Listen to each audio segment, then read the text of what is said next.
Ça fait quelques années maintenant que je consacre une partie de mes cours et de mes recherches au conte. Ça fait encore plus d'années que je vais écouter des gens raconter des histoires dans les festivals de contes, les stages de contes, les nuits du conte, les médiathèques, les cafés associatifs. Et ce que j'entends souvent dans les conversations après les spectacles, c'est qu'il y aurait une sorte de guerre larvée entre les contes et les récits de vie. Si bien que les récits de vie seraient en train de gagner la bataille, d'occuper tout le terrain des programmations culturelles. Alors il y a des personnes qui s'en réjouissent au nom de la création artistique. Il y en a d'autres qui s'en affligent car elles n'y trouvent plus leur compte. Pour comprendre comment on en est arrivé à cet antagonisme, on peut tenter de revenir sur les représentations qu'on a de ces deux genres narratifs. D'abord, le conte de tradition orale est anonyme et sans auteur, alors que le récit de vie, c'est la narration d'une trajectoire individuelle qui est assumée en son nom par des auteurs ou des artistes de la parole. Même quand il y a recours à l'autofiction, ou même quand c'est la vie d'autres personnes qui est racontée, c'est l'artiste qui construit cette narration et qui assume individuellement son partage public. Donc ça, c'est la première opposition entre collectivité anonyme et individualité d'artiste. Ensuite, les contes, ce sont des récits très condensés qui sont souvent situés dans un ailleurs spatio-temporel avec des personnages archétypaux, ce qui leur donne une forme d'universalité. Bon, c'est toujours le mot qu'on entend à propos des contes. Au contraire, les récits de vie mettent en avant la singularité irréductible d'existence qui sont ancrées dans un ici et un maintenant. Donc ça, c'est la seconde opposition entre universalité et singularité.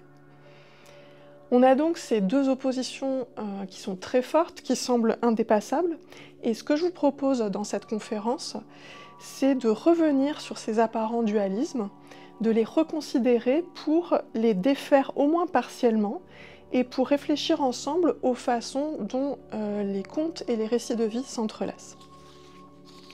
J'ai construit un parcours en 3 temps. Dans un premier temps, je vais revenir sur la représentation encore dominante qu'on a du contage de tradition orale comme pratique anonyme et collective, et je vais réhabiliter la place de la subjectivité individuelle dans le contage traditionnel.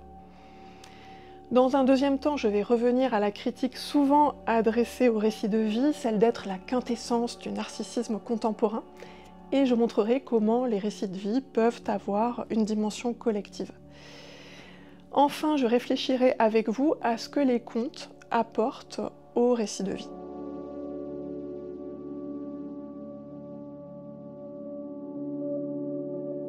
Alors il faut d'abord revenir sur cette représentation qu'on a du conteur ou de la conteuse comme étant anonyme.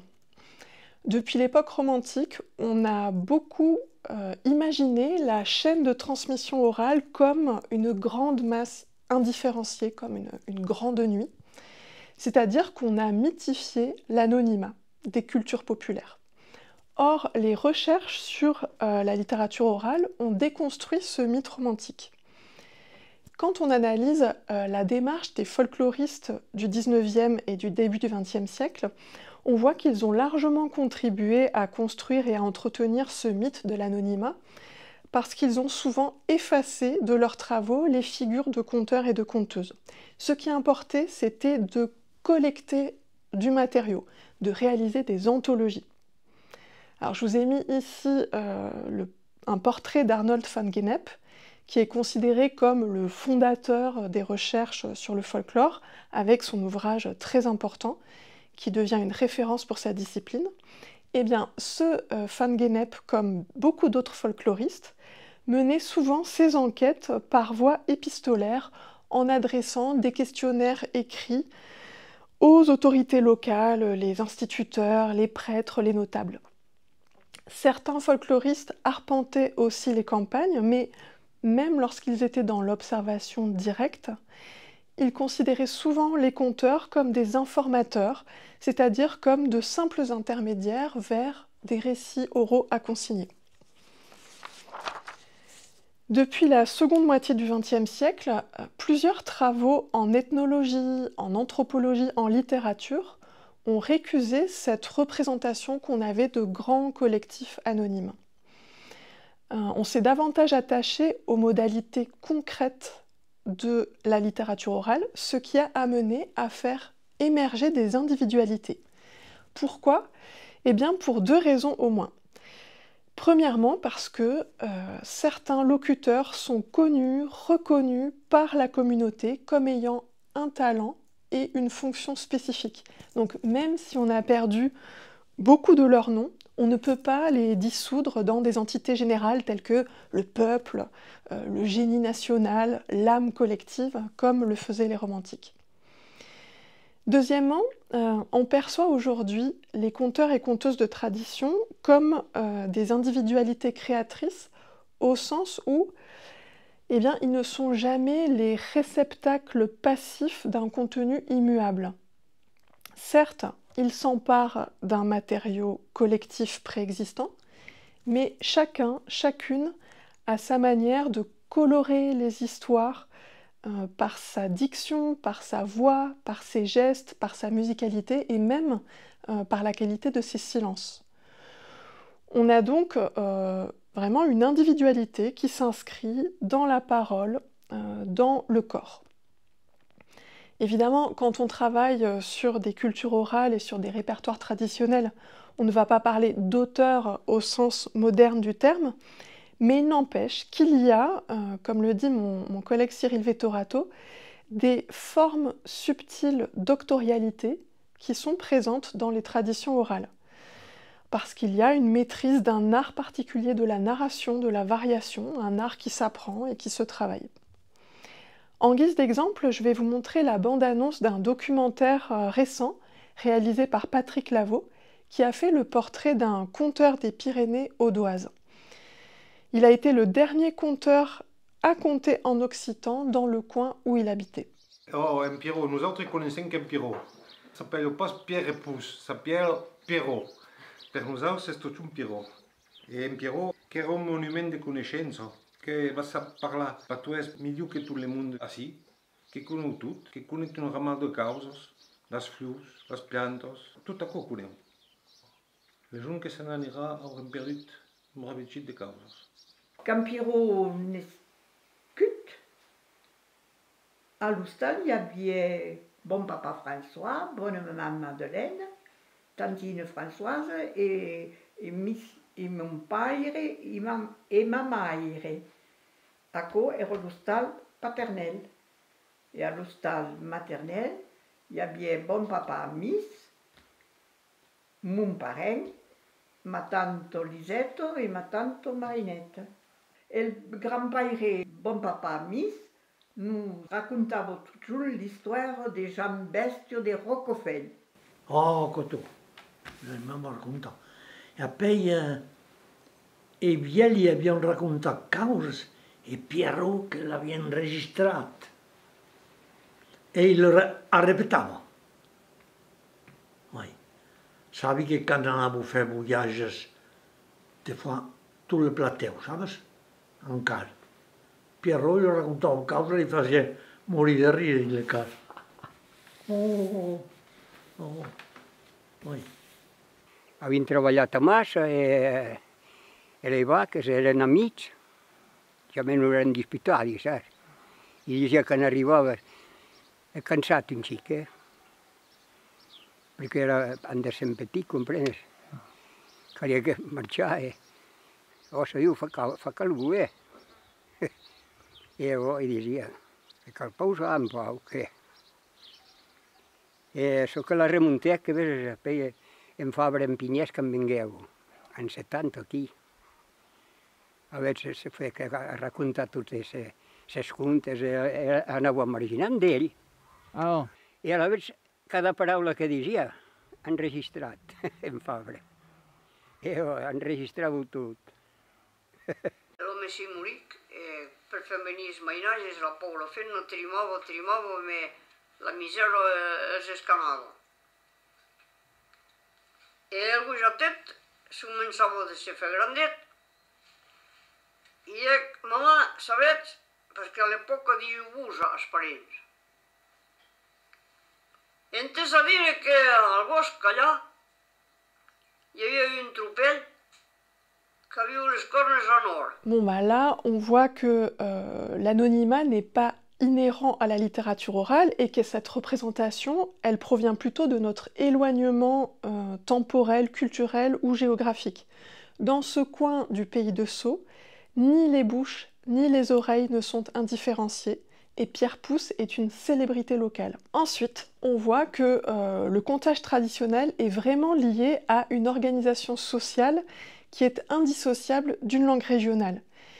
Et d'ailleurs, on entend que la sœur de Pierre Pousse maîtrise déjà beaucoup moins l'occitan parce qu'elle s'est davantage conformée à la nouvelle norme linguistique, tandis que son frère, lui, il s'obstine à parler occitan et il déplore que les jeunes ne veuillent plus parler cette langue qu'ils perçoivent comme une tare. Les deux anthropologues qu'on voit, Daniel Fabre et Jean-Pierre Pignès, ils viennent archiver ce qui est en train de disparaître et constituent finalement un auditoire que Pierre Pousse n'avait plus. Enfin, on voit qu'il y a une forme de spécialisation. Pierrot, eh bien, il est plus doué que les autres pour raconter des anecdotes, des histoires facétieuses, mais aussi des contes merveilleux. Pour autant, il n'y a pas de professionnalisation artistique encadrée par l'État. Pierre Pousse, il est aussi bouvier, c'est aussi un remarquable vannier. Les paniers que vous voyez sur la table, eh bien, c'est lui qui les a fabriqués. C'est aussi un apiculteur. Voilà, donc il y a une circulation entre plusieurs activités. Et puis c'est intéressant de voir qu'il enregistre mentalement des contes, mais qu'il a également des carnets où il note diverses choses. Donc il y a une circulation entre l'écrit et l'oral. Donc là, j'ai montré comment, dans la perception qu'on a du conte de tradition orale, on était passé de l'idée d'anonymat collectif à des individualités créatrices qui, bien sûr, s'inscrivent dans une passation intergénérationnelle, qui retravaillent des récits déjà existants, mais qui les font varier dans le moment même de leur narration. On peut donc finalement esquisser une forme de filiation avec les conteurs et conteuses professionnels d'aujourd'hui, qui eux aussi retravaillent des contes, des récits déjà existants, même si dans leur cas, la transmission est plus souvent écrite qu'orale. Mais eux aussi imprègnent les contes de leur subjectivité. Alors le fait qu'on s'intéresse de plus en plus aux individualités créatrices a vraiment marqué un tournant dans les publications sur le contage traditionnel. On est passé du catalogue raisonné à ce qu'on pourrait appeler le répertoire augmenté. Avant, on éditait surtout des catalogues de contes, des recueils de contes de telle ou telle région, de tel pays, avec au mieux quelques indications sur les informateurs.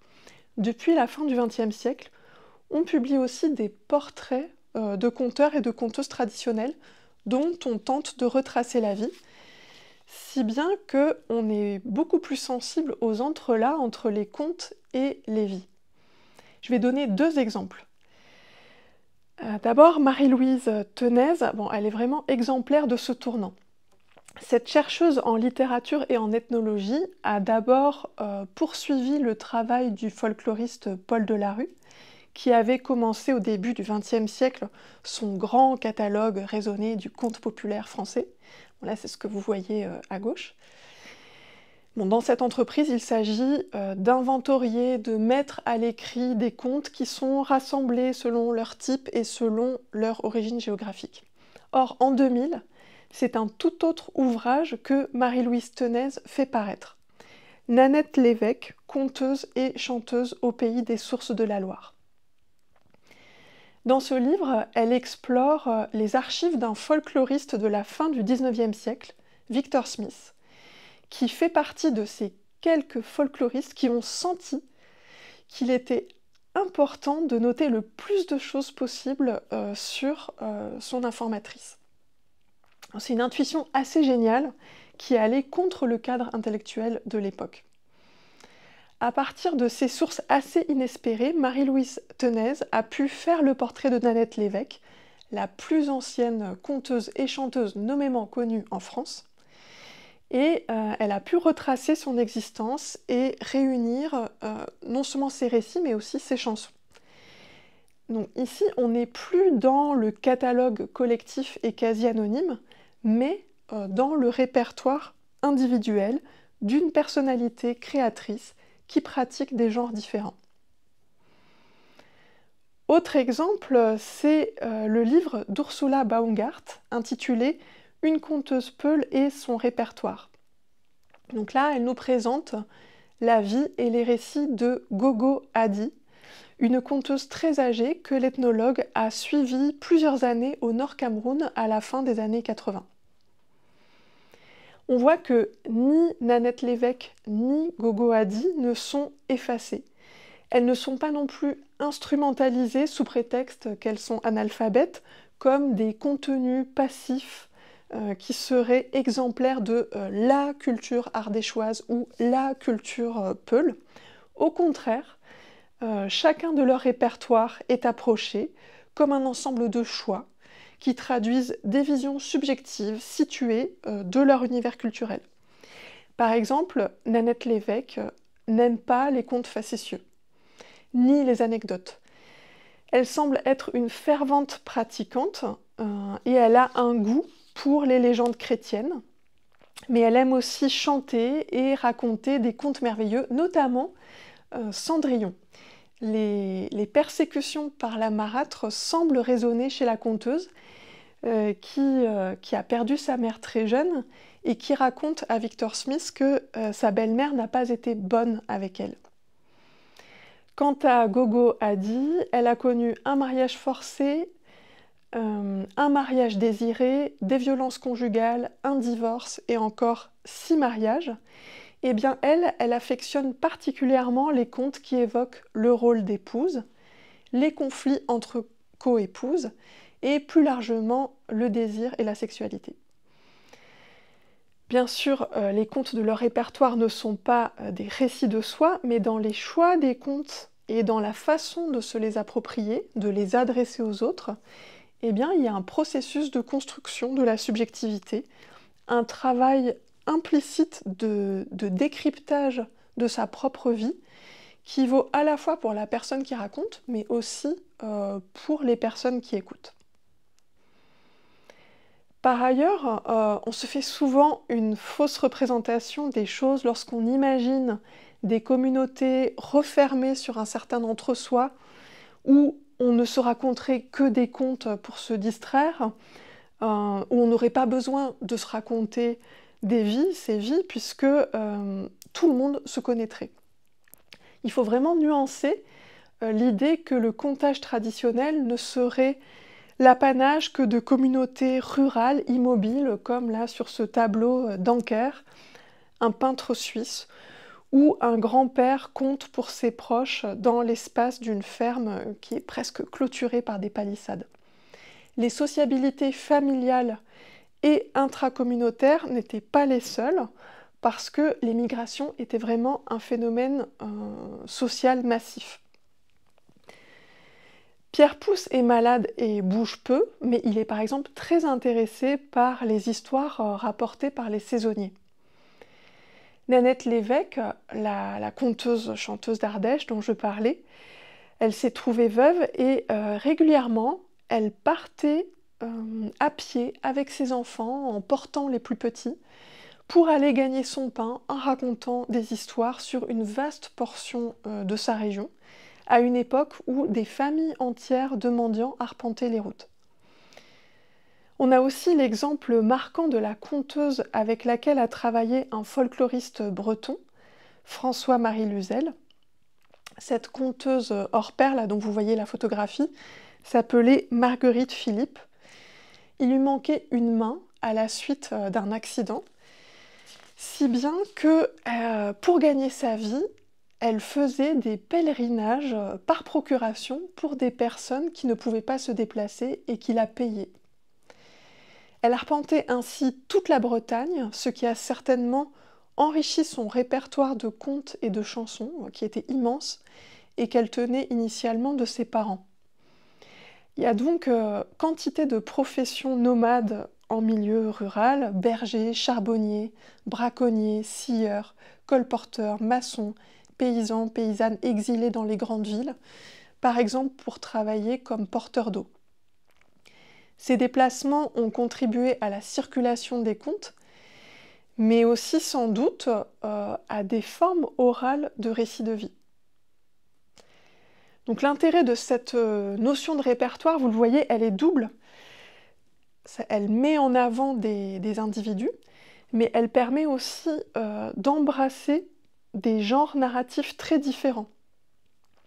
L'anthropologue Josiane Bru rappelle que dans les années 60, Marie-Louise Ténez a fait une collecte en Aubrac pendant laquelle elle a renoncé à utiliser les catégories préétablies du catalogue de littérature orale, c'est-à-dire un petit peu la grille des genres habituels. La seule consigne qu'elle donnait, c'était « racontez-moi des histoires que vous avez entendues de quelqu'un d'autre et non pas lues dans des livres ». Eh bien, ce choix méthodologique lui a permis de collecter des récits très divers. Outre des contes facétieux et des contes merveilleux, on lui a raconté des souvenirs d'enfance, des histoires de famille, des histoires de violences historiques, des savoirs locaux.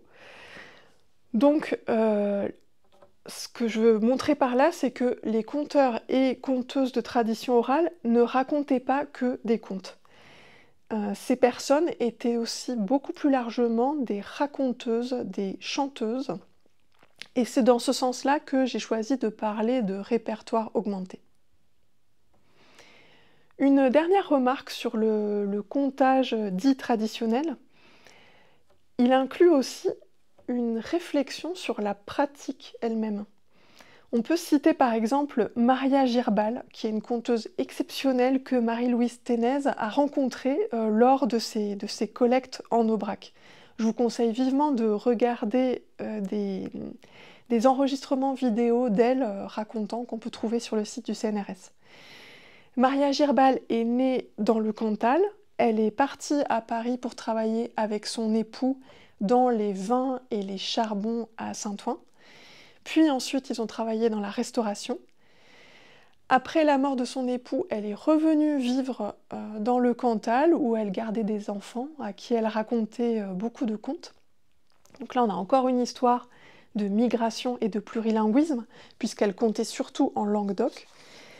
Eh bien, cette Maria Girbal, lorsqu'elle s'entretient avec Marie-Louise Ténez, elle analyse très finement comment elle s'y prend pour interpeller son auditoire, comment elle fait pour raconter. Par exemple, elle dit qu'elle a besoin de voir ce qu'elle raconte pour le partager avec un auditoire. Elle explique aussi comment elle fait pour retrouver le fil de son histoire quand elle l'a perdu. On sait qu'aujourd'hui, plusieurs conteurs et conteuses du renouveau du conte, comme Micheline Denoc, comme Catherine Zarcat, ont publié des essais sur leur expérience et leur pensée du contage. Et je trouve important de rappeler qu'une forme de réflexivité artistique est également présente chez des personnes analphabètes. Donc dans ce premier temps de la conférence, j'ai montré que la subjectivité individuelle n'est pas absente du contage traditionnel et que cette subjectivité, elle est à la fois biographique et artistique. Maintenant, dans le deuxième temps, je voudrais inverser la perspective et montrer comment les récits de vie individuels peuvent avoir une dimension collective.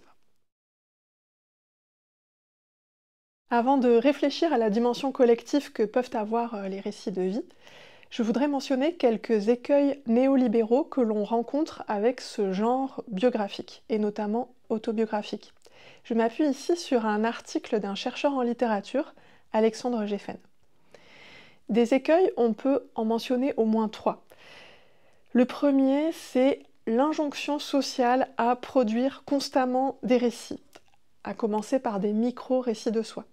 Quand on candidate quelque part, quand on doit se présenter dans des tours de table, quand on rencontre des gens dans un dîner ou dans une fête, quand on revient de vacances, quand on veut avoir une présence sur les réseaux sociaux, eh bien, la norme sociale exige qu'on soit perpétuellement les auto-entrepreneurs de soi, qu'on produise sans cesse de nouveaux projets, qu'on documente régulièrement son existence, qui se doit d'être active. Et même quand les gens sont en fin de vie, il faudrait qu'ils aient un récit fixé à léguer à leur descendance. Il y a quantité de guides qui ont paru dans des librairies ou qui sont en ligne. Je vous cite quelques titres.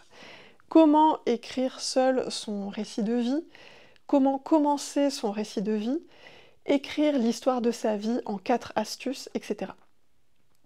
La conséquence de cette injonction sociale, c'est, selon Alexandre Geffen, la surproduction industrielle de récits, puisque jamais l'humanité n'a disposé d'autant d'outils de narration et d'exposition de soi. On a des livres, des podcasts, des vidéos, des blogs, des profils, des comptes Instagram. En outre, cette injonction sociale ne concerne pas que les individus, les entreprises, les municipalités, les partis politiques doivent fabriquer des narratifs. C'est ce que Christian Salmon avait appelé le storytelling. Le deuxième écueil, c'est la fausse transparence du récit de vie. On fait comme s'il était naturel et évident de raconter une vie, alors que c'est un exercice très codifié, dont le réalisme peut être questionné. Cette mise en cause, elle a été faite par des penseurs comme Foucault, Barthes, mais aussi par plusieurs mouvements littéraires, le modernisme, le surréalisme, le nouveau roman. Raconter une vie, ça implique de sélectionner des faits, de choisir un point de vue, de faire avec la distance temporelle, de faire aussi avec l'opacité, la sienne, celle des autres, les souvenirs écrans, les fantasmes, les oublis, etc. Donc tous ces choix formels peuvent donner rétrospectivement au récit de vie une linéarité ou une cohérence artificielle, une intelligibilité qui est en fait fallacieuse. Et donc la narration peut avoir des effets de lissage, de formatage. Enfin, le troisième écueil, c'est une complaisance narcissique, une forme d'exposition de soi, mais aussi de ses proches. Bon, là, on pense tout de suite à des auteurs comme Frédéric Beigbeder, Raphaël Enthoven, Justine Lévy, mais il y aurait bien d'autres exemples. Qu'il s'agisse d'autobiographie, d'autofiction, de romans à clé, l'enjeu est de livrer en pâture une intimité, souvent conjugale, de l'exhiber, d'où le processus de judiciarisation de la littérature, ou disons de la production éditoriale, puisque les avocats ont fort à faire avec les plaintes déposées par l'entourage. Alors comment faire avec ces écueils ? Une première réponse est qu'on ne peut pas réduire les récits de vie à une simple soumission à l'injonction sociale. Certes, on ne peut pas nier la récupération capitaliste de ces formes de narration, il n'en demeure pas moins que c'est une nécessité humaine de se raconter. C'est ce qu'ont montré des philosophes comme Paul Ricoeur, mais aussi des psychiatres et des psychologues comme Serge Tisseron. Le récit a une fonction identificatoire, parfois une fonction thérapeutique. Et puis, comme Hannah Arendt l'a montré, le récit de soi peut aussi répondre à une demande de l'autre. On raconte quelque chose de soi pour faire société, pour se relier aux autres. Une autre réponse tient au choix que l'on fait de ces récits de vie. On peut décider de ne pas parler de ces produits éditoriaux très médiatisés et de se concentrer sur les récits de vie qui se démarquent du pacte égotique et qui travaillent à saisir quelque chose de soi pour que d'autres puissent s'y retrouver et peut-être même découvrir quelque chose de subjectif. J'entends souvent des passionnés de contes me dire « Bon, moi, les récits de vie, ça ne m'intéresse pas, d'ailleurs je les oublie, ça ne me marque pas », alors que les contes, c'est universel. Les contes, c'est universel parce que le langage symbolique est universel. Là, c'est une affirmation qui me semble un petit peu discutable. Certes, les contes et les mythes sont universels, il y en a à tous les endroits de la Terre. Le recours au langage symbolique est universel. En revanche, le langage symbolique en lui-même n'est pas universel au sens où sa signification est très variable selon les cultures. Par exemple, le symbolisme des couleurs est très changeant selon les époques, les lieux. Le blanc, dans telle culture, peut être une couleur de deuil. C'est la même chose pour les animaux. Le serpent n'a pas du tout la même valeur symbolique avant et après la christianisation des contes. Donc même s'il n'est pas à proprement parler universel, il est évident que le langage symbolique a une puissance singulière, j'y reviendrai dans le dernier temps de la conférence, mais auparavant, je voudrais montrer que dans les récits de vie, même si on n'utilise pas le langage symbolique, eh bien, plusieurs moyens narratifs peuvent être utilisés pour articuler la singularité individuelle et l'universalité de la condition humaine. On va d'abord écouter un extrait du discours de réception du Nobel qu'a fait Annie Ernaux en 2022. Continuer à dire « je » m'était nécessaire. La première personne, celle par laquelle, dans la plupart des langues, nous existons, dès que nous savons parler, jusqu'à la mort, est souvent considérée dans son usage littéraire comme narcissique dès lors qu'elle réfère à l'auteur, qu'il ne s'agit pas d'un jeu présenté comme fictif. Il est bon de rappeler que le « je », jusque-là privilège des nobles racontant des hauts faits d'armes dans des mémoires, est en France une conquête démocratique du XVIIIe siècle, l'affirmation de l'égalité des individus et du droit à être sujet de leur histoire, ainsi que le revendique Jean-Jacques Rousseau dans ce premier préambule des Confessions. Et qu'on ne m'objecte pas qu'étant un homme du peuple, je n'ai rien à dire qui mérite l'attention des lecteurs. Dans quelque obscurité que j'ai pu vivre, si j'ai pensé plus et mieux que les rois, l'histoire de mon âme est plus intéressante que la leur. Ce n'est pas cet orgueil plébéien qui me motivait, encore que, mais le désir de me servir du « je », forme à la fois masculine et féminine, comme un outil exploratoire qui capte les sensations, celles que la mémoire a enfouies, celles que le monde autour ne cesse de nous donner, partout et tout le temps. Ce préalable de la sensation est devenu pour moi à la fois le guide et la garantie de l'authenticité de ma recherche. Mais à quelle fin? Il ne s'agit pas pour moi de raconter l'histoire de ma vie, ni de me délivrer de ses secrets, mais de déchiffrer une situation vécue, un événement, une relation amoureuse, et dévoiler ainsi quelque chose que seule l'écriture peut faire exister et passer peut-être dans d'autres consciences, d'autres mémoires. Qui pourrait dire que l'amour, la douleur, le deuil, la honte ne sont pas universels? Victor Hugo a écrit « Nul n'a l'honneur d'une vie qui soit à lui ». Mais toute chose étant vécue inexorablement sur le mode individuel, c'est à moi que ça arrive, elles ne peuvent être lues de la même façon que si le jeu du livre devient d'une certaine façon transparent et que celui du lecteur ou de la lectrice vienne l'occuper, que ce jeu soit en somme transpersonnel, que le singulier atteigne l'universel. Dans l'enseignement secondaire, Rousseau est encore souvent présenté comme l'auteur qui a fondé le genre autobiographique et qui fait de la littérature à partir de ses états d'âme. Or, ici, Annie Ernaux, comme le montre la chercheuse Marie-Jeanne Zenetti, eh bien, elle refuse ce stéréotype et elle prend à contre-pied une certaine patrimonialisation de Rousseau. Elle propose une autre histoire de la littérature et elle repolitise cet auteur qui devient un jalon dans une quête d'égalisation démocratique de la valeur des vies. Mais alors, comment arriver à ce jeu, JE, non pas narcissique, mais transpersonnel, qu'évoque Annie Ernaux? Eh bien, elle y parvient en refusant de dissocier l'intime et le social.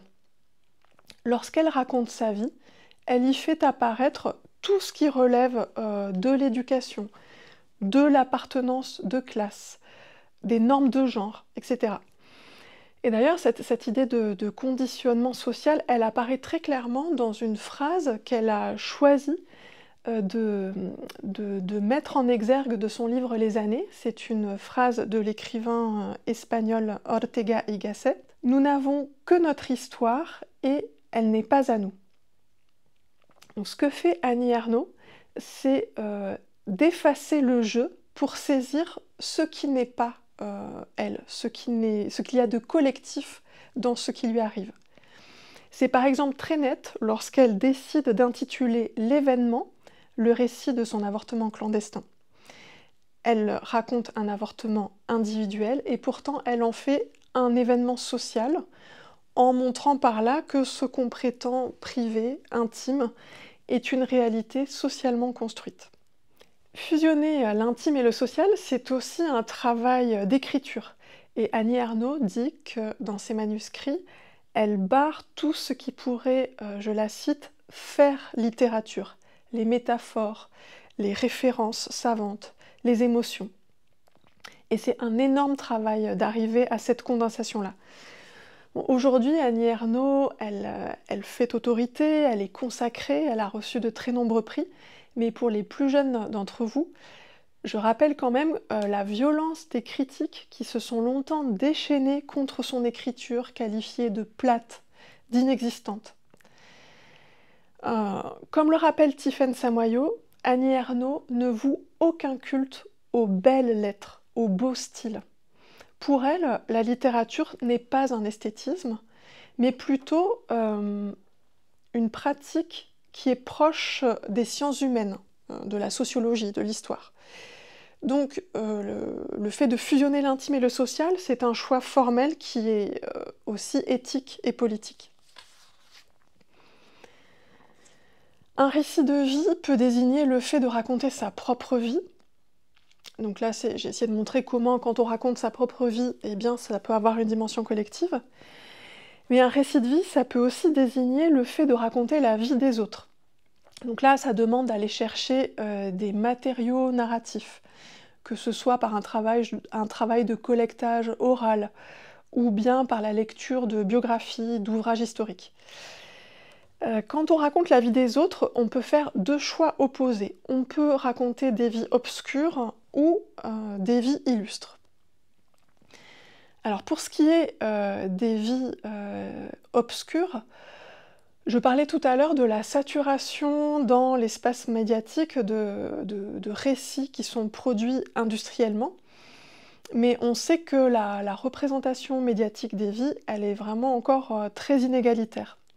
Alors bien sûr, c'est une intention louable de vouloir démocratiser les représentations, de vouloir raconter des vies qui le sont peu, mais cette générosité de principe n'efface pas le fait que la situation d'énonciation est hiérarchique.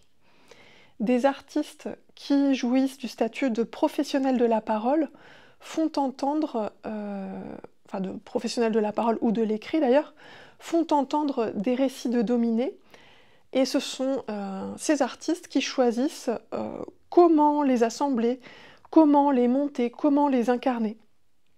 Donc certes, ces récits reçoivent alors une forme de validation, de légitimation par une autorité, Mais jusqu'où accepte-t-on que ces récits mettent en question l'ordre social? Jusqu'où accepte-t-on qu'ils remettent en question aussi l'accès à une forme de professionnalisation artistique qui peut être une forme de privilège?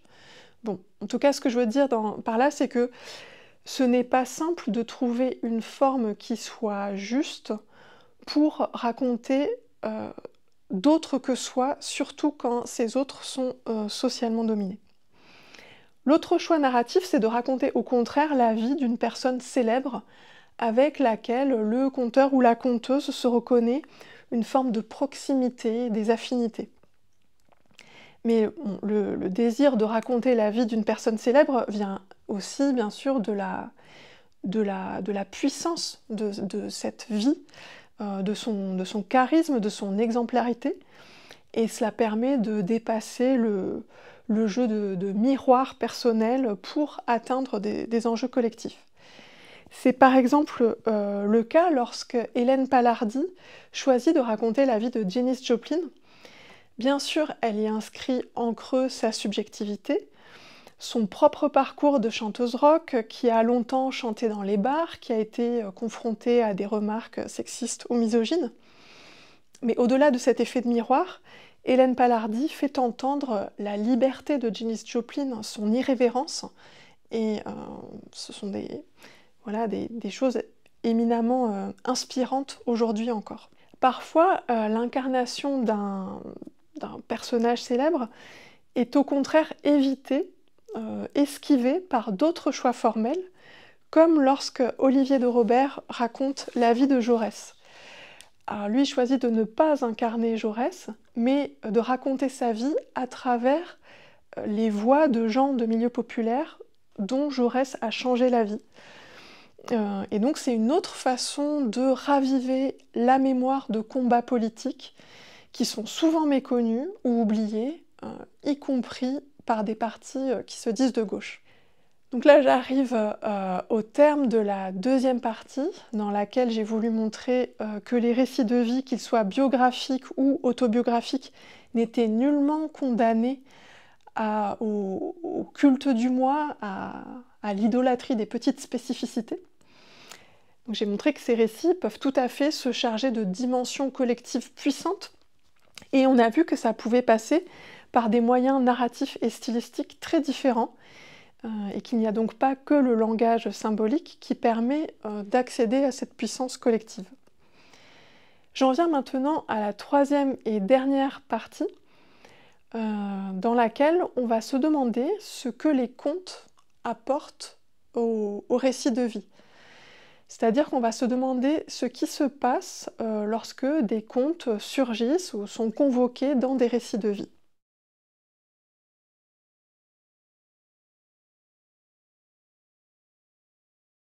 On a vu avec Annie Ernaux que c'était un des principes politiques forts de la création contemporaine que d'égaliser les sujets. Et beaucoup de récits de vie font une large place à l'expérience des minorités, à l'expérience de la honte, et notamment la honte de voir les figures parentales humiliées par des discours publics dérangeants. Je vais vous lire un extrait de France, récit d'une enfance de Zahia Rahmani, qui a fui l'Algérie à la fin de la guerre avec son père harki et sa famille. En France, nous émergions d'un vide, d'une provenance sans généalogie, et c'est au prix de ce déni que l'on devait être accueilli. Dehors, je n'ai pas de passé, pas d'histoire, pas de parents. Mon père, ma mère ne signifient rien. Ils ne servent à rien. Ils sont vivants, respirent, mais sans qualité. On ne compte leur présence qu'en termes de dépenses et de coûts pour la société. Ils n'ont pas d'éducation. Enfant, c'est ce que l'on m'inflige, et je l'avale. Honte sur eux, ils n'ont rien à transmettre. Et d'eux, nulle part il n'y a trace. Ils n'ont rien fait de bien. Honte sur eux, les maladroits, les bègues. Je vis entourée de ça. Pas un qui me dit « Je vous aime, je sais qui vous êtes ». les trottoirs me sont à peine autorisés. La narratrice a tout à la fois honte de ses parents et honte d'avoir eu honte d'eux. Et donc son récit se déploie comme un hommage à la mère et au choix qu'elle a fait, celui de continuer à parler berbère à ses enfants une fois arrivés en France. Le choix aussi de transmettre des contes et des légendes qui ont circulé de génération en génération oralement, et des histoires qui parlent des ancêtres. Ces histoires, la narratrice, elle les retranscrit en français, et elle dit que grâce à ces récits, eh bien, la mère protège ses enfants du vide exigé d'eux en France. Finalement, c'est une façon pour la mère de leur dire, je cite Zahia Rahmani, « Vous n'êtes pas ce qu'ils disent que vous êtes ». Ils, c'est-à-dire les gens qui tiennent des discours disqualifiants, stigmatisants. Et ensuite, dans le livre, la voix de la narratrice prend le relais de la voix de la mère pour, à son tour, la célébrer. Tu as donné ta maison d'Algérie, tu as payé des tombes, tu as dit tes contes aux poètes, tu as posé le henné dans les baptêmes, tu as adopté un devin, tu as guéri un enfant muet, tu as logé l'enfant battu, tu as hébergé tous les échoués qui frappaient à ta porte, leur donnant nos lits et nos chaussures. Tu as tant prié et pleuré pour cet enfant brûlé qu'aujourd'hui il chante, exigeant ta présence. Demain, il se marie. Je t'ai embrassé, puis je t'ai laissé dormir. Ici, la voix se fait presque litanie et elle joue avec le modèle hagiographique, avec le légendaire. Zahia Rahmani a écrit ce livre en 2005. C'est l'année où sa mère tombe malade. C'est aussi l'année où Nicolas Sarkozy, alors ministre de l'Intérieur, déclarait vouloir passer au Karcher les banlieues embrasées par ce qu'on appelait des émeutes et qu'on pourrait aussi choisir d'appeler des révoltes. Voilà, 2005, on est bientôt en 2025. 20 ans plus tard, les discours racistes se déversent plus fortement encore dans un paysage médiatique transformé qui leur oppose de moins en moins de digues. Dans ce contexte, on voit que le récit de soi transmet la mémoire de la culture familiale orale, et ce faisant qu'elle devient presque un rituel d'hommage aux parents et plus largement aux ancêtres. Je songe à quelques spectacles d'art du récit, vus ces dernières années, qui vont vraiment dans ce sens. Le chant du père de Hatice Özer, On n'a pas pris le temps de se dire au revoir de Rachid Bouali, Orca de Clara Guénoun et Nathalie Merzec, De Racine à Racine de Luigi Rignanez et Celle qui ne savait plus rêver de Najwa Darwish. Ce qui est en jeu dans ces spectacles, entre autres choses, c'est la réhabilitation de cultures orales méprisées. Ces spectacles montrent que ces cultures ont offert des images symboliques, des personnages, des histoires fascinantes, des chansons, des musiques qui ont permis de se construire comme adultes. Et cette réhabilitation, eh bien, elle permet de s'inscrire dans une lignée, de retrouver une forme de dignité. Et d'ailleurs, c'est quelque chose que je vois aussi à la fac dans l'atelier conte, quand s'ouvre soudain la possibilité, la liberté de raconter des répertoires qui sont connus soit par tradition orale, par exemple via un grand-oncle en Tunisie, soit via des anthologies. Par exemple, il y a des étudiantes et des étudiants qui choisissent de raconter des contes de Lorraine ou des contes mapuche du Chili.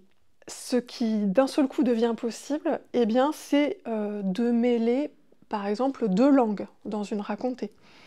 C'est aussi la possibilité de ne plus avoir honte de son accent, puisque un des principes qu'on pose ensemble au début de l'atelier, c'est que de toute façon, tout le monde a un accent, à commencer par les personnes qui prétendent ne pas en avoir.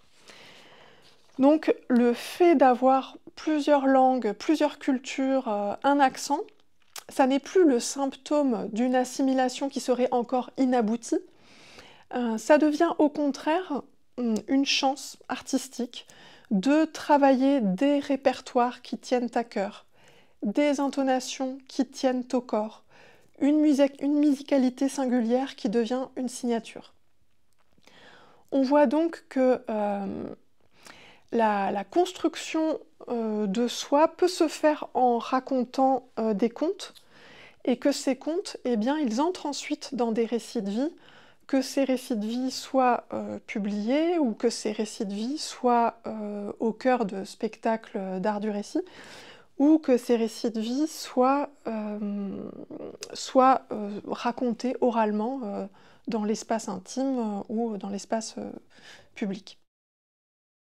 Je voudrais maintenant évoquer un autre usage des contes, c'est qu'ils viennent interroger les stéréotypes de genre et les violences sexuelles. On a plusieurs versions de contes qui véhiculent des stéréotypes sexistes, voire misogynes, qu'il s'agisse de contes de tradition orale ou de contes d'écrivains comme Perrault, Les Grimm ou Andersen. Chaque société mettant en circulation des contes qui confortent son système de valeurs, ça n'est guère étonnant qu'aujourd'hui, voilà, ces versions, qu'aujourd'hui, depuis la seconde moitié du XXe siècle, eh bien, ces versions qui sont temporellement éloignées, elles suscitent des critiques. Et c'est d'autant plus légitime que les versions des contes les plus connues sont adaptées au cinéma, en livre, et qu'elles continuent de modeler des imaginaires, de véhiculer des représentations symboliques de la masculinité, de la féminité. On peut qualifier ces versions populaires ou littéraires d'archives du patriarcat. Et donc il paraît nécessaire d'en faire une critique féministe, même si il y a des arguments qu'on peut discuter. Avec le Labo du conte cette année, on a déjà beaucoup parlé de Barbe Bleue et de La Belle au bois dormant. On songe aussi à Peau d'âne, qui a été très commenté, et à propos duquel je vous recommande la conférence de Dominique Perrache-Leborgne. Mais j'avais envie de développer un autre exemple, à savoir la vision des contes qui est construite par Neige Sino dans Triste Tigre. C'est un livre qui est paru en 2023 et qui est d'emblée apparu comme un livre important à beaucoup de personnes, dont je suis. Dans ce livre, Neige Sino raconte l'inceste qu'elle a subi pendant plusieurs années de la part de son beau-père. Le récit est fait du point de vue de la victime et non du violeur. Et Neige Sino réfléchit à la façon dont elle a été conditionnée à se taire, ce qui l'amène à s'interroger sur le rôle des contes dans ce conditionnement. Dans ce cadre, elle évoque deux contes. D'abord, on a un conte que vous connaissez peut-être sous le titre « Les 7 corbeaux » dans le recueil des Grimm. Parfois, on le trouve aussi sous le titre « La petite fille qui cherche ses frères ». Dans la version que Neige Sino raconte, un roi se remarie avec une marâtre qui lance un mauvais sort aux 7 fils du roi et les métamorphose en cygnes qui s'envolent au loin. Et donc le roi et la marâtre ne gardent que la sœur qui est utilisée comme servante. Et donc pendant plusieurs années, elle est maltraitée. Et puis un jour qu'elle se promène, elle voit au bord d'un lac 7 magnifiques cygnes qui se transforment en princes quand le soleil se couche. Et puis après 1 heure, ils redeviennent cygnes. Alors la jeune fille les supplie de l'emmener avec eux et ils partent dans un royaume lointain dans lequel ils vivent. Et un jour, une fée explique à la jeune fille comment briser le mauvais sort. Il faut que tu ramasses des orties et que tu tresses des chemises à la taille de tes frères. Quand tu auras terminé, il te faudra les lancer sur eux toutes à la fois, juste au moment de leur transformation. Si tu choisis de tenter ta chance, sache que tu ne pourras plus prononcer une seule parole à partir de maintenant. Cela briserait la magie. Donc la jeune fille se met au travail, Elle tisse une chemise après l'autre. Elle rencontre un prince qui l'emmène dans son château où elle continue son ouvrage, mais son silence finit par alimenter les rumeurs et à la faire passer pour sorcière jusqu'à la condamner au bûcher. Donc, elle ne parle pas, le bûcher est dressé, mais les 7 cygnes se posent aux pieds de la jeune fille, alors elle jette sur eux les chemises et ils retrouvent forme humaine. Simplement, comme elle n'avait pas fini de tisser la dernière manche de la dernière chemise, eh bien le plus jeune frère n'a qu'un seul bras et l'autre garde la forme d'une aile de cygne. Donc il y a ce conte, et puis l'autre histoire que convoque Neige-Sino, c'est un conte mexicain où un petit lapin s'offre à un dieu qui est venu sur Terre et qui a faim. Écoute, je ne suis qu'un petit lapin, mais si tu as faim, mange-moi, je suis là. Donc là, c'est le dieu Quetzalcoatl. Et le dieu mange le lapin, mais pour l'honorer de sa bonté, il imprime la silhouette du petit lapin sur la lune pour que le monde entier se souvienne du petit lapin. Je vais vous lire un passage où Neige-Sino commente ces 2 contes. Vous ne voyez pas le rapport? Il n'y en a peut-être pas. Pourtant, moi, je vois ici encore une figure de personnage faible et vulnérable qui est sublimée par le sacrifice. S'offrir en sacrifice au plus puissant. Se cacher pour échapper au monstre, au père, à l'ogre. Se taire. Voilà les leçons de sagesse qu'on reçoit des contes. Mais le petit finira par être récompensé, si ce n'est dans ce monde, dans l'autre, et si ce n'est dans aucun monde, que ce soit au moins dans la mémoire de ceux qui regardent la lumière lunaire briller au milieu de la nuit. Neige-Sino évoque comment ces 2 contes résonnent pour elle. Ces 2 contes, ils lui parlent de conditionnement au silence, se taire, de conditionnement au secret, se cacher, et de conditionnement à la soumission, s'offrir en sacrifice. Neige-Sino, elle aussi, a dû garder le silence quand elle a compris que cela protégerait ses frères et sœurs. Elle s'est tue et elle a tissé des chemises d'ortie.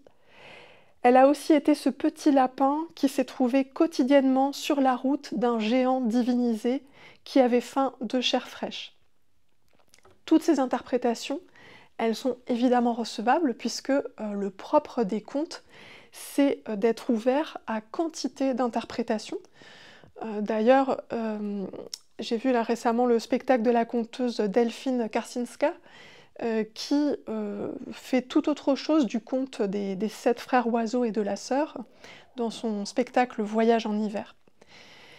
Donc, ces interprétations de Neige-Sino, elles sont complètement recevables. En revanche, là où je serais plus réticente à la suivre, c'est lorsqu'elle dit « Voilà les leçons de sagesse qu'on reçoit des contes ». Donc c'est une chose de dire comment des contes résonnent en soi de façon subjective, ce qu'elle fait un petit peu là au début de l'extrait en disant « Il n'y a peut-être pas de rapport, mais moi je vois ». Donc là, c'est une parole très nuancée, située, modalisée. En revanche, on est dans une montée en généralité lorsque elle écrit voilà les leçons de sagesse qu'on reçoit des contes. Bien sûr, ce qu'elle critique, c'est que les contes véhiculeraient une doxa de la résilience et favoriseraient une soumission à la violence et finalement une normalisation de la violence. Et c'est sûr que cette idée que les petits s'en sortent toujours face aux gros, elle est assez insupportable dans le contexte de l'inceste. Neige-Sino rappelle les chiffres des conduites à risque, des cancers, des maladies, des autres maladies graves et des suicides. Eh bien, ces chiffres ils sont bien plus élevés chez les personnes ayant été incestées que dans le reste de la population. Mais est-ce qu'on peut attribuer une leçon monolithique au conte Est-ce qu'on peut dire que les contes invite à s'offrir en sacrifice parce que finalement on s'en sortira toujours et on retrouvera une vie normale. Il me semble qu'il y a aussi quantité de contes où ce qui est valorisé, ça n'est pas de se taire, mais c'est au contraire de rompre le silence, de désobéir, de faire entendre la vérité pour démasquer les fausses promises ou les rivaux déloyaux. On a aussi tout un ensemble de contes où les enfants ne sont pas sauvés. Je pense par exemple à Dame Heule, à L'Enfant des Neiges, à certaines versions des Lignes de la main, ou encore à un conte qui s'appelle Le Chant des génies. Donc, dans l'extrait là, de Neige Sino, d'abord il y a une attaque contre le patriarcat qui conditionne à la soumission, et à partir de là, il y aurait une sorte d'attaque contre les contes et leur langage symbolique, qui conditionnerait aussi à la soumission. Donc il me semble qu'il y a quand même une forme de glissement, de pétrification, et qu'on peut discuter cette pétrification de l'ensemble des contes et de leur attribuer une forme de sagesse univoque. Mais pourtant, ce qui est très beau dans le livre, dans Triste Tigre, c'est que, alors même que Neige Sino a livré cette critique généralisante très acérée des contes, eh bien, elle revient au langage symbolique à 2 reprises. D'abord pour parler de son frère et de sa sœur qui lui en veulent d'avoir parlé alors qu'elle a fait cela pour les protéger. Donc je lis l'extrait. Ils sont adultes désormais et se débattent chacun à leur manière avec leur propre malédiction. Souvent, le bras qui n'a pas repris son apparence humaine leur pèse. Ils font ce qu'ils peuvent pour le cacher, mais une aile de cygne articulée à l'épaule ne se fait pas disparaître si facilement. Donc ici, il y a un retour de l'image du conte qui vient métaphoriser la malédiction avec laquelle il faut vivre, l'impossibilité de sortir complètement du statut d'animal, de l'histoire de prédation qu'on se traîne et qu'on ne peut pas faire disparaître. L'autre extrait, il se situe à la fin du livre, dans un moment charnière où Neige Sino, qui jusque-là ne parlait qu'à la première personne, se met soudain à utiliser le « nous » pour désigner une sorte d'armée de l'ombre constituée par tous les enfants ayant subi des incestes et des abus sexuels. Comme des milliers de gens, j'ai été violée, j'ai été bafouée et trahie à l'âge où on n'a pas d'autre choix que de faire confiance. Et pourtant, une fois adulte, je n'ai ni violé ni bafoué personne en retour. Nous protégeons de notre mieux les enfants autour de nous. Nous poussons les obstacles qui se présentent sur leur route. Nous affrontons avec courage les questions qui se posent les unes après les autres. Nous défaisons la trame du silence avec nos petites mains. Nous nous attaquons aux nœuds les plus coriaces, avec patience. Il y aura toujours des nœuds. Et quand cette chemise d'ortie sera finie, il y en aura une autre, à détricoter, et on reprendra l'ouvrage, les mains griffées, pleines de cloques. On pleurera, encore une fois, un torrent de larmes. Ce qui est très fort ici, c'est que le langage symbolique du conte revient, certes en prenant le conte à rebours, puisque ici les enfants devenus adultes défont les chemises d'ortie, mais il n'empêche que Neige Sino puise une image qui lui permet de construire un collectif à l'intérieur même d'un récit autobiographique. Pour clore ce point sur la manière dont les récits de vie convoquent les contes pour réfléchir aux violences sexuelles, je dirais que 3 attitudes au moins sont possibles et qu'elles sont tout à fait complémentaires. D'une part, comme on vient de le voir avec Triste Tigre, on peut faire une critique féministe de certaines versions, qui sont souvent les plus connues, et on peut réfléchir collectivement à l'héritage patriarcal qui est le nôtre. Donc là, il y a quantité de BD, de livres, de spectacles qui s'y attellent, et c'est très stimulant. D'autre part, on peut œuvrer à faire redécouvrir des contes oubliés. Et on peut travailler dans des directions différentes, mais qui se renforcent mutuellement.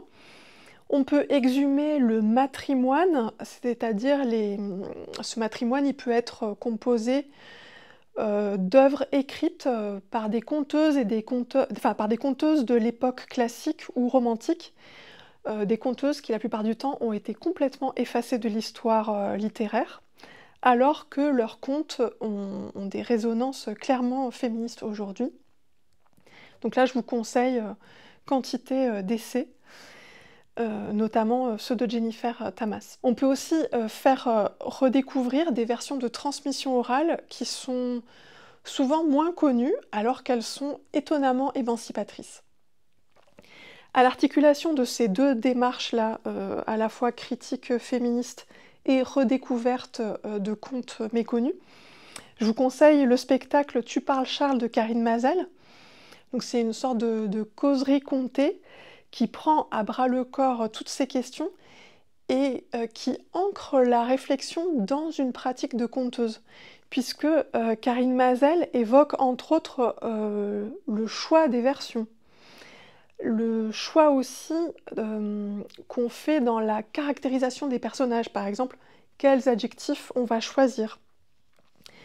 Les effets aussi parfois problématiques de théâtralisation ou de pathos qui sont tout de suite, disons que dès qu'on théâtralise, dès qu'on amène du pathétique, eh bien ça guide, ça amène tout de suite l'interprétation réaliste des contes, une interprétation psychologique, sociale, ce qui peut-être empêche d'accéder au langage symbolique. Enfin, la dernière possibilité, c'est de convoquer le langage symbolique des contes pour brouiller les constructions de genre. Donc là, je pense par exemple à un livre de Camila Sosa Velada, qui est une performeuse et autrice argentine qui a écrit Les Vilaines, paru en 2020. C'est un roman à ancrage autofictionnel dans lequel on trouve des personnages de sorcières, des métamorphoses. Il y a aussi une reprise du mythe de la louve qui allaite, la louve de Rome qui allaite Romulus et Rémus. Et donc tous ces éléments sont retravaillés pour faire exister dans l'imaginaire une communauté de femmes trans et pour représenter de nouvelles formes de parenté queer. Donc là, on voit que le merveilleux du mythe et du conte n'est pas condamné à être un lieu d'assignation normative, mais qu'on peut aussi réactualiser la féerie et qu'elle peut redevenir qu'elle peut être un lieu de réinvention de soi. J'en viens au dernier point, composer avec l'opacité de la vie psychique. Le conte peut être un lieu où on explore la conscience, mais aussi l'inconscient, grâce au langage symbolique. On sait que les images permettent d'accéder à une autre écoute de soi. Et dans cette perspective, il me semble que les contes de tradition orale sont peut-être moins à réactualiser qu'à re-raconter de manière ouverte et poétique pour justement qu'on puisse accéder à cette pluralité de sens et que cela vienne nourrir autrement le récit de vie. Pour l'illustrer, je vais vous donner un exemple qui avait été présenté par Alexandrine Aliès. Donc elle est médecin dans un hôpital où elle anime un atelier conte, et c'était aussi, et elle a longtemps été aussi un pilier de l'atelier conte d'Henri Gougaud. Et donc dans le cadre de cet atelier, elle nous avait parlé d'une de ses jeunes patientes qui était dans une conduite addictive avec des substances très dures.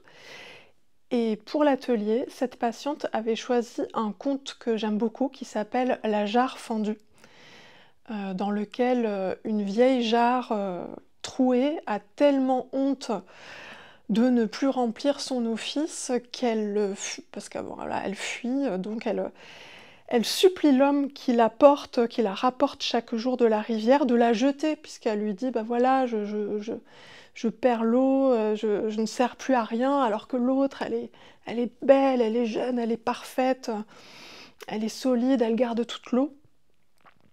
Et le vieil homme la regarde et en guise de réponse, il lui désigne simplement les fleurs qui poussent sur le bord du chemin, du côté où la vieille jarre perd chaque jour de l'eau. Donc c'est un conte qui a aidé plus d'une personne à faire avec ses failles. C'est aussi le conte préféré de Véronique Monredon, donc c'est pour ça que j'avais envie d'en parler. Et Alexandrine Aliès, elle nous décrivait l'addiction comme ce qui vient donner l'illusion d'une complétude, ce qui vient en quelque sorte boucher un trou. Donc là, le conte, au contraire, il permet d'accepter d'être nez-troué, pour reprendre le titre d'un poème de Michaud, ou accepter d'être abîmé par des événements de l'existence. Donc là, on voit qu'une des puissances du conte, c'est de produire un effet de condensation de la signification, d'offrir une image, une figuration. Et d'ailleurs, je parle de signification, mais cette signification, elle n'est pas nécessairement pleine ou positive. Pour donner un exemple de spectacle, dans Au-delà d'Ariane Pavin, eh bien, on a à la fin un récit de vie, donc le spectacle, c'est un récit de vie qui évoque la mort d'une sœur. Et à la fin de ce spectacle, il y a un conte tzigane qui permet de symboliser la perte, en même temps que la mémoire de l'absence, mais sans remplir cette perte. Donc il me semble que le conte permet d'approcher quelque chose de soi, quelque chose qui peut être du côté de la perte, du manque ou de l'opacité. Et cette symbolisation, elle est souvent rétrospective, c'est-à-dire que on lit un conte et soudain on saisit quelque chose de sa vie passée. Et d'ailleurs, c'est un moment assez important quand on rencontre son conte ou ses contes. Là aussi, je dis on comprend, parfois on arrive à mettre des mots, voilà, mais parfois ça peut aussi rester de l'ordre d'une intuition elle-même assez évanescente. Par exemple, Michel Hindenock dit que Le Prince Serpent, c'est vraiment un des contes importants dans son répertoire, mais qu'il ne cherche pas à savoir pourquoi le Prince Serpent dit à sa mère que si elle ne lui amène pas d'autres épouses, c'est elle qu'il mangera. Lui, il choisit de faire confiance à l'histoire, et pour raconter cette histoire, il part de cette confiance et non d'une compréhension intellectuelle. Il reconnaît, il sent qu'il approche quelque chose d'une vérité obscure, qui l'attire, mais il ne cherche pas nécessairement à mettre un projecteur analytique sur cette intuition-là. Donc voilà, ce que je veux dire, c'est qu'on n'a pas forcément besoin d'analyser pour raconter un conte. En revanche, on a besoin de le faire quand on commente un conte en fac de lettres. Donc ça, c'est encore une autre configuration. Donc là, je parlais de compréhension rétrospective. Il y a une autre situation qui est plus curieuse. C'est lorsque cette compréhension est en quelque sorte prospective, c'est-à-dire qu'on commence à fréquenter un conte qui annonce en quelque sorte ce qui arrivera plus tard dans son existence. Donc là, je vais raconter avec son autorisation quelque chose d'assez troublant qui est arrivé à la conteuse Paul Lator et qu'elle avait partagé dans l'atelier conte à la fac lorsqu'elle est venue. Donc quand elle se formait au Clio, un jour, au Clio c'est le Conservatoire de littérature orale, un jour Bruno de la Salle lui a mis entre les mains un conte swahili qui s'appelle Le Sultan de Darai, qui se trouve dans le livre d'Henri Tourneux, Les Nuits de Zanzibar. Donc ce conte, c'est une histoire d'animal secourable qu'en Europe on connaît surtout dans la version du Chaboté, la version de Pérou. Et Paul Lator a choisi de n'adapter que la deuxième partie du conte, Le Sultan de Darai, sous le titre Le mendiant et l'antilope. Donc c'est l'histoire d'un mendiant qui vit dans un dépotoir et qui un matin trouve une pièce d'argent. Au même moment, il y a un marchand qui passe en tenant sur sa tête une cage contenant une petite antilope. Et le mendiant décide d'acheter cette petite antilope. Donc tout le monde se moque de ce choix étrange, mais il tient bon. Et très vite, cette petite antilope va lui apporter des richesses, puis un palais, puis une épouse. Donc de la même façon que le chaboté fait la fortune du fils du meunier. Mais ensuite, la version de Zanzibar est très différente de celle de Pérou, puisque une fois dans son palais, le mendiant devenu sultan, eh bien, il délaisse la petite antilope. Il abandonne même. Je vous fais écouter ce passage. Un matin, l'antilope dit à la vieille : « Je suis triste, grand-mère. Depuis qu'il est bien installé avec son épouse, le sultan ne pense plus à moi. Depuis que nous sommes ici, il n'a jamais demandé de mes nouvelles. Je suis si triste, grand-mère. » La vieille répondit : « Je crois que tu as trop fait pour lui. Il ne faut pas agir avec autrui comme une mère. Mes parents le disaient. Si tu veux faire du bien à quelqu'un, ne lui fais pas uniquement du bien. Fais-lui aussi du mal. Et alors vous vous entendrez tous les deux. » De larmes coulèrent sur les joues de l'antilope et elle s'endormit. Le lendemain, l'antilope tombe malade. Le sultan est averti 3 fois de son état qui s'aggrave, mais 3 fois il refuse catégoriquement d'aller lui rendre visite. Et lorsque l'antilope finit par mourir, tout le monde la pleure, sauf le sultan. Bon, c'était pas encore, je m'arrête là dans le résumé, c'est pas encore tout à fait la fin de l'histoire, mais je vous laisse la découvrir si vous ne la connaissez pas. Ce qui est sûr, c'est que c'est un conte qui donne à réfléchir sur le dévouement et sur l'ingratitude, sur ce qu'on donne aux autres et sur ce qu'on reçoit. Quand Paul Lator a commencé à travailler ce conte, bon, il y avait quelque chose qui clochait dans sa narration et Bruno Lassalle lui avait posé cette question : que sais-tu de l'ingratitude ? Et c'était une blessure qu'elle ne connaissait pas et qu'elle espérait bien ne pas connaître. Et puis ensuite, elle a trouvé comment raconter cette histoire. Et il se trouve que bien des années plus tard, la vie a fait que Paul Lator a rencontré l'ingratitude et qu'elle a dû traverser un moment très rude. Et après cette expérience, elle n'a plus raconté le conte de la même manière. Donc là, ce qu'on voit, c'est que les contes peuvent parfois avoir une étrange fonction, qu'on pourrait presque dire prospective, et que ce que vit une conteuse ou un conteur, eh bien ça nourrit sa façon de raconter de façon évidente, mais même si cet adjectif, cette qualification de prospectif, on peut ne pas être d'accord avec, mais en tout cas, ce qui m'intéresse aussi, c'est de voir que la façon de raconter et d'entendre le conte change au fur et à mesure de la vie de la personne qui le raconte. Voilà, donc réhabiliter les cultures orales méprisées, réfléchir les violences sexuelles, arpenter l'opacité du psychisme, ce sont 3 usages des contes dans les récits de vie que j'ai choisi de présenter, mais bon, il y en aurait bien d'autres qui sont très intéressants aussi.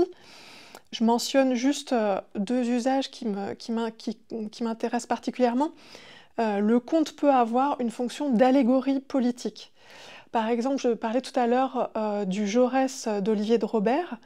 Eh bien, lorsqu'il raconte la vie de Jaurès, Olivier de Robert fait entendre l'histoire de la chèvre de Monsieur Seguin, qui soudain fait résonner la grande histoire et cristallise les rapports de force en appelant à la convergence des luttes. Il y a une autre piste que je voudrais mentionner brièvement. Elle concerne la façon dont les contes interviennent dans des récits de vie marqués par des violences historiques. Pour moi, c'est quelque chose d'assez inattendu. J'ai fait ma thèse sur l'articulation entre histoire familiale et histoire collective, la façon dont des romans du XXe siècle vont défaire les grands récits nationaux héroïques pour proposer des contre-épopées. Et Bon, ensuite, un hasard de la vie qui n'est peut-être pas un hasard a fait que j'ai commencé à faire des cours sur les contes et des cours et des recherches sur les contes. Et au début, j'avais vraiment l'impression que c'était deux pans de mon travail complètement séparés. Et j'entendais encore la voix d'Henri Gougaud qui distinguait le monde et la vie. Et pour lui, les contes étaient du côté de la vie. Et bon, mon sujet de thèse, les épopées, les liens entre histoire et politique, je les situais plutôt du côté du monde. Donc bon, je me disais, voilà, c'est deux pistes différentes. Et pourtant, peu à peu, je me suis aperçue que, par exemple, bien des récits de la Shoah étaient modelés par des motifs et des personnages qui viennent des contes yiddish. Je pense aussi à l'écriture de Jean-Claude Grimbert, qui est profondément informé par les contes, notamment Le Petit Poucet. Donc là, ça m'intéresserait de comparer des contextes historiques, de comparer des corpus, des langues, et de comparer aussi peut-être des moments de violence historique où les contes ont été racontés. Je pense par exemple à ce que dit Jihad Darwish de sa vie et des contes de sa mère qu'il entendait lorsqu'il était au Liban et que sa mère a raconté dans des contextes parfois dramatiques. Je pense aussi à l'importance très vive qu'ont eu les contes créoles dans la résistance au système esclavagiste et colonial de la plantation. Bon, ça c'est vraiment une recherche qui est encore en friche. Et là, il est temps de conclure. Mon point de départ, si vous en souvenez, c'était un supposé antagonisme entre le conte anonyme et collectif et le récit de vie rattaché à une entité individuelle. Or, cet antagonisme, on a vu qu'il ne tient pas, puisque ce que cette conférence a dessiné, ce sont plutôt des entrelacements multiformes. Et d'ailleurs, la formule qu'Annie Ernaux emploie pour qualifier sa quête d'écrivaine, la fusion de l'intime et du social, cette formule, elle me semble correspondre exactement à ce que fait aussi le conte, même s'il le fait différemment dans un autre langage artistique. Dans le récit de vie, ce qui est au premier plan, c'est l'intime. Mais cette intimité présente, elle est façonnée par le social, par le passé, qui est en quelque sorte derrière, au second plan. Et tout l'art de celle ou celui qui raconte une vie, c'est de rendre sensible cette dimension sociale du récit de vie. C'est exactement l'inverse dans un conte. Ce qui est au premier plan, c'est un matériau collectif qui vient de loin, qui est socialement hérité, qui est rattaché au passé, qui est apparemment lointain, archétypal. Et pourtant, au second plan, il y a de l'intime, il y a du présent qui vient l'irriguer. Et c'est tout l'art du contage que de rendre sensible cette dimension actuelle intime. Donc quand cette fusion entre intime et social ne se fait pas, on a des récits de vie ou des contes sans second plan. Et donc, du coup, c'est plat, il manque une dimension, ça ne décolle pas, ça ne vibre pas, il manque une caisse de résonance. Peut-être une autre image, ce serait celle du branchement, quoi. C'est-à-dire que selon les cas, le courant passe ou ne passe pas entre ces différents niveaux. Et donc on peut s'interroger alors sur les choix formels qui font que ce branchement il se fait ou pas. Si on peut conclure qu'il n'y a pas d'antagonisme entre conte et récit de vie, pourquoi alors cette impression de guerre larvée ?